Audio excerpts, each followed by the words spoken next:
Les personnes les plus riches d'un pays n'ont pas besoin de diriger le gouvernement. Elles ont simplement besoin de se trouver à proximité lorsque les règles sont réécrites, et dans les économies politiques modernes, les règles sont constamment réécrites quelque part. Lors d'une révision du code fiscal, d'une décision de sauvetage financier, d'une exemption réglementaire, d'un contrat d'État, d'une décision sur la concurrence ou d'un filet de sécurité en temps de crise. C'est la raison profonde pour laquelle la richesse finit toujours par graviter si près du pouvoir. Non pas parce que chaque personne fortunée tire secrètement les ficelles, mais parce que le gouvernement est le lieu où les risques sont atténués, où les privilèges sont légalisés et où la survie se négocie lorsque le système est sous pression. Bienvenue sur l'Historien de la finance, où l'argent, le pouvoir et l'histoire s'entrechoquent, et où rien n'est jamais aussi simple qu'il n'y paraît. On apprend à la plupart des gens à concevoir la relation entre les riches et le gouvernement en termes moraux, pot de vin, faveur, corruption. Ces choses existent, bien sûr, mais elles ne racontent pas toute l'histoire, et ne se concentrer que sur elles peut en réalité masquer les rouages profonds du système. La réalité la plus importante est d'ordre structurel. Les gouvernements décident des régimes fiscaux, ils attribuent les contrats, ils régulent les marchés, ils maintiennent les monopoles ou les démantèlent. Ils définissent ce qui constitue un risque juridique, ce qui est considéré comme une concurrence acceptable et ce qui doit être sauvé en cas de panique. Cela signifie que la richesse concentrée a un intérêt permanent à rester proche de l'État, même lorsqu'il ne se passe rien d'explicitement illégal. La forme d'influence la plus propre ne consiste souvent pas à enfreindre les règles. Elle consiste à aider à les rédiger, à les assouplir, à les retarder ou à les truffer d'exceptions que le citoyen ordinaire ne remarquera jamais avant que le résultat ne soit déjà scellé. Le rapport de 2025 de l'OCDE sur l'influence des entreprises et l'élaboration de la politique de concurrence avertit explicitement que la participation des entreprises peut se transformer en influence indue lorsque la transparence et les garde-fous sont faibles. C'est pas un phénomène nouveau. La richesse et le gouvernement cohabitent depuis des siècles. Les rois avaient besoin de financiers, les empires avaient besoin de marchands, les États avaient besoin de créanciers, les grandes fortunes avaient besoin de protection, de droits de monopole, de contrats exécutoires et d'une proximité avec le pouvoir légal. Les appellations ont changé: banquiers de la cour, armateurs, industriels, donateurs de fonds de capital investissement, lobbyistes, investisseurs stratégiques, mais la relation sous-jacente est restée reconnaissable. L'État a besoin de revenus, de conformité et de stabilité. La richesse a besoin de privilèges juridiques, de règles prévisibles et d'une protection contre les pertes catastrophiques. Une fois que l'on perçoit clairement cette relation, une grande partie de la politique moderne commence à prendre tout son sens. La question n'est plus de savoir pourquoi les riches sont toujours proches du pouvoir, mais plutôt pourquoi choisiraient-ils de s'éloigner de l'endroit où le pouvoir décide du fonctionnement réel des marchés. L'État fiscal moderne a rendu cette proximité encore plus durable. Dès lors que les gouvernements ont commencé à se financer massivement par le biais des marchés obligataires, la relation entre le capital et l'État s'est renforcée. Les gouvernements avaient besoin d'acheteurs pour leurs dettes. Les acheteurs avaient besoin de créances exécutoires, de systèmes juridiques stables et de l'assurance que l'État ne détruirait pas à la légère la valeur des actifs dont dépendait sa propre survie. Cela n'a pas créé une alliance parfaite. Cela a engendré quelque chose de plus réaliste, une dépendance mutuelle à long terme. L'État ne pouvait pas fonctionner facilement sans la finance. La finance ne pouvait pas facilement fructifier à grande échelle sans l'application des lois et la crédibilité de l'État. C'est l'une des raisons pour lesquelles les acteurs fortunés ne cherchent pas uniquement le rendement. Ils recherchent des environnements politiques où les rendements sont plus faciles à défendre. Et une fois cette dépendance mutuelle établie, l'influence évolue. Il s'agit moins de vol pur et simple que de façonner le terrain de jeu. Le droit fiscal devient un champ de bataille. Les règles d'octroi de licence deviennent un champ de bataille.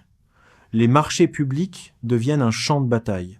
Le droit de la concurrence devient un champ de bataille. C'est l'un des aspects les moins bien compris de l'influence des élites, car il semble souvent ennuyeux de l'extérieur. Une exemption technique par-ci, une charge de conformité soigneusement rédigée par-là, une fusion examinée d'une certaine manière pour un secteur et d'une autre manière pour un autre.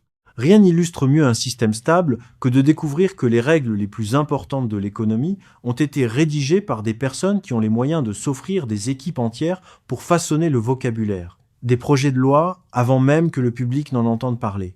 Les travaux de l'OCDE sur la politique de la concurrence soulignent précisément ce point. L'influence formelle et informelle des entreprises peut façonner l'application des lois et l'élaboration des politiques bien avant que n'apparaisse quoi que ce soit qui ressemble à un scandale public. C'est pourquoi le pantouflage a une telle importance. Les individus naviguent entre la réglementation et l'industrie, entre les ministères des Finances et les banques, entre la fonction publique et le droit des sociétés, entre les agences anti-monopole et les entreprises les plus touchées par ces mêmes décisions. Parfois, cette mobilité reflète une véritable expertise. Parfois, elle traduit un carriérisme. Souvent, elle est le reflet d'une culture. Les acteurs des deux bords commencent à parler le même langage, à partager les mêmes hypothèses et à définir une politique responsable de manière qui semble normale au sein des cercles d'élite, mais étrangement lointaine pour tous les autres. Le document de 2025 de l'OCDE avertit que la pratique du pantouflage peut inciter les fonctionnaires à s'aligner sur les intérêts des entreprises, à hésiter à agir de manière ferme ou à modifier leurs propres calculs de risque en fonction de leur future trajectoire professionnelle. C'est précisément là où réside le problème. L'influence ne nécessite pas toujours un appel téléphonique secret. Parfois, il suffit d'un monde professionnel partagé où certains résultats semblent raisonnables, tandis que d'autres ne deviennent jamais vraiment concevables.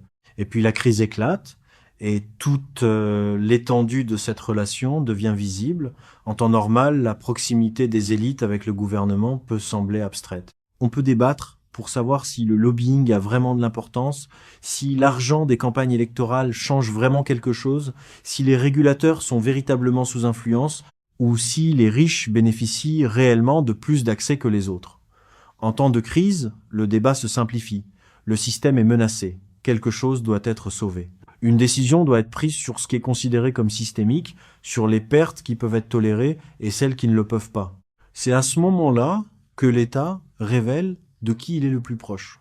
Les recherches du FMI sur les sauvetages financiers et l'assurance systémique indiquent clairement que l'anticipation d'un soutien gouvernemental modifie les incitations privées et peut accroître la prise de risque, ce qui constitue le problème classique de l'aléa moral.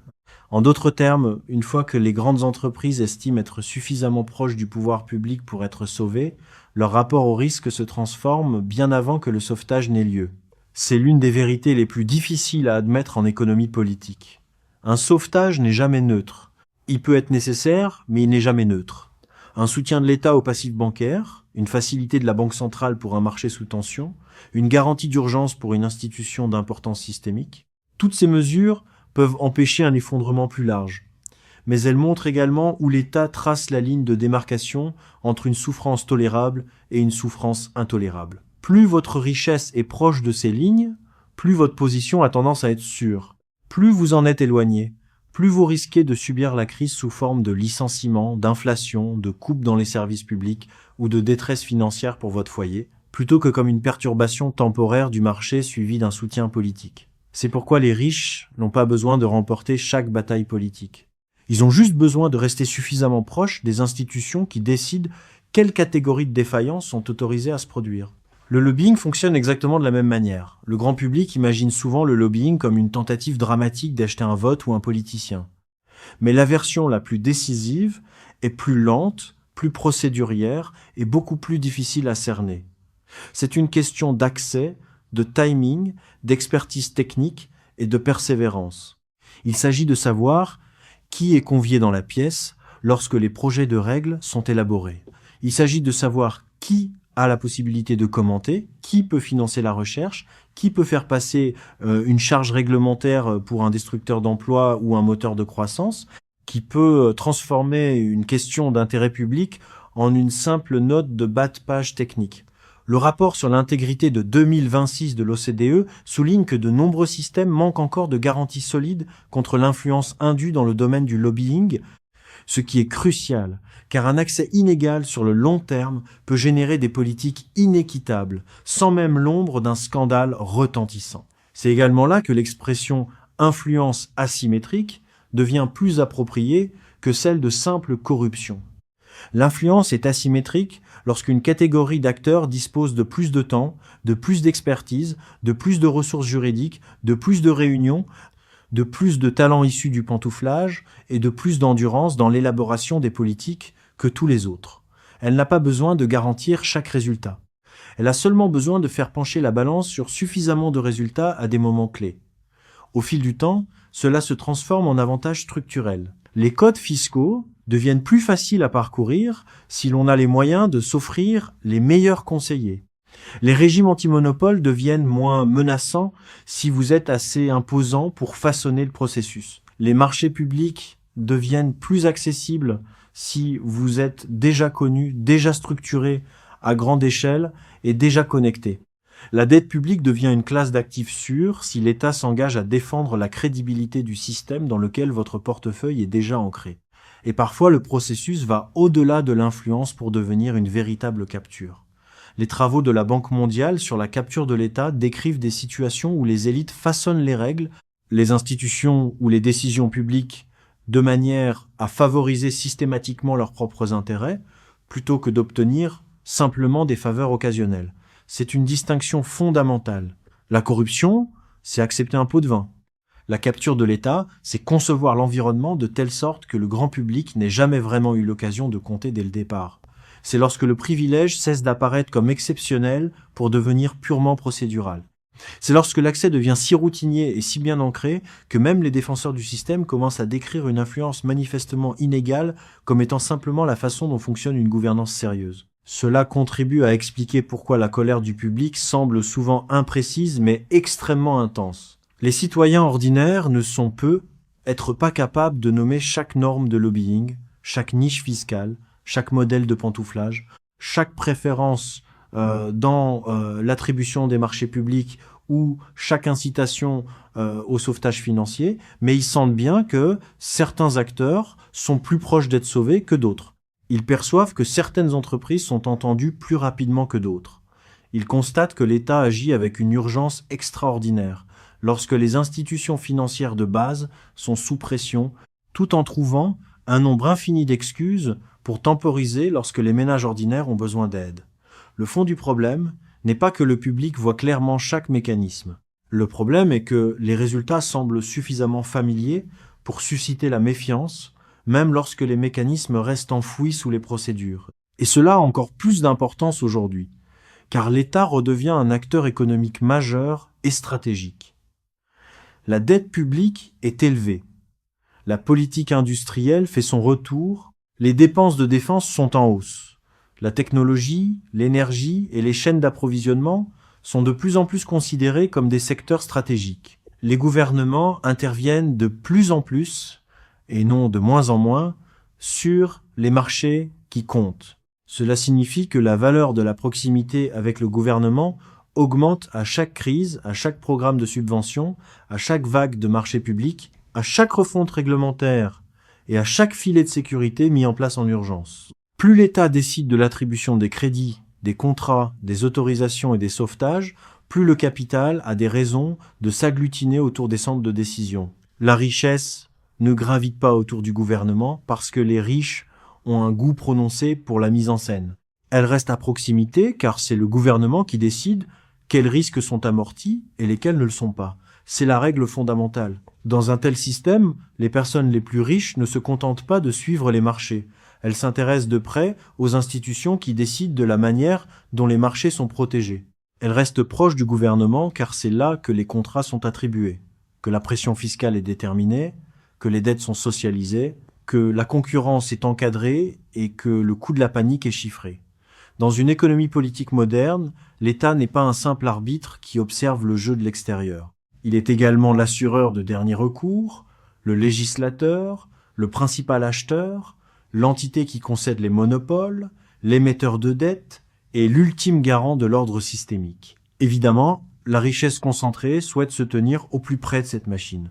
Pourquoi choisirait-elle de rester à l'extérieur dans le froid alors que le centre chaleureux est l'endroit où les règles deviennent réalité? Ainsi, la leçon finale n'est pas que chaque personne fortunée est corrompue ou que chaque haut fonctionnaire est sous influence. ce serait bien trop simpliste, et les explications simplistes marquent la mort de l'analyse sérieuse. La leçon la plus percutante est que les États modernes et la richesse concentrée sont profondément interdépendants. Cette interdépendance crée des passerelles récurrentes par lesquelles l'argent maintient sa proximité avec le pouvoir, par la dette, par le lobbying, par la réglementation, par les crises, par les parcours professionnels, par l'élaboration des lois, par les contrats publics et par les sauvetages sélectifs. Le système qui maintient les riches à proximité du gouvernement n'est pas un effet secondaire. C'est l'un des mécanismes mêmes de fonctionnement des économies politiques modernes. Et une fois ce constat établi, un grand nombre de politiques qui semblaient aléatoires paraissent soudainement beaucoup plus coordonnées, non pas en raison d'un grand plan secret, mais parce que les mêmes structures continuent de récompenser la même proximité. Si cette réflexion vous a offert une nouvelle perspective, n'hésitez pas à vous abonner. L'histoire détient les réponses. Je vais vous montrer où chercher.